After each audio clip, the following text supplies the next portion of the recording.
نہیں نہیں نہیں نہیں، وہ بڑے پیار کے قابل ہیں، بیچارے جہنم جا رہے ہیں، تمہارے باپ آدم کے بیٹے، تمہاری ماں حوا کے لگتے جگر، اور تمہارے رسول کے کلمہ گو ہیں، لیکن غفلت کی وجہ سے وہ اللہ کے کلام سے دور ہو گئے ہیں، اس شفاعت سے دور ہو گئے ہیں، علاج نہیں کروا رہے، اس سے اس کو شافع نہیں مان رہے۔ ان کو سمجھاؤ اور ان کو اس کے مطابق اس کو شفا دو، یہ اللہ کی رحمت ان پہ ہو جائے گی، یہ ہے ہی مومنین کے لیے۔ اور جو اس کو ایسا نہیں سمجھتا، سمجھ لیجئے کہ مومنوں کی فہرست سے نکل چکا ہے۔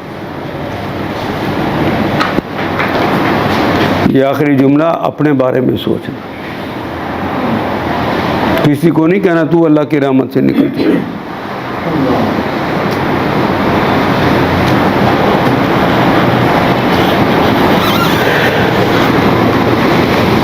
یہ بڑی معجزاتی کتاب ہے،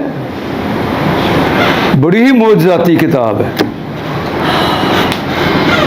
میں مثال دیتا ہوں کہ اگر کوئی کتاب شفا ہے، کوئی کتاب ہدایت ہے، ہدن للمتقین، کوئی کتاب ہدایت والی کتاب ہے، تو جو بھی اس کو پڑھے اس کو ہدایت مل جانی چاہیے کہ نہیں ملنی؟ اس کا نام ہی ہدا ہے، الہدا، یہ سراپا ہدایت ہے۔ لیکن قرآن ہی کہتا ہے کہ یہ سب کو ہدایت نہیں ملے گی۔ ہدن للمتقین، یہ صرف متقیوں کو ہدایت دیتی ہے جو اللہ سے پوچھتے ہیں کہ اللہ یہ کام کروں کہ نہ کروں، صرف اتنے لوگوں کو ہدایت دیتی ہے۔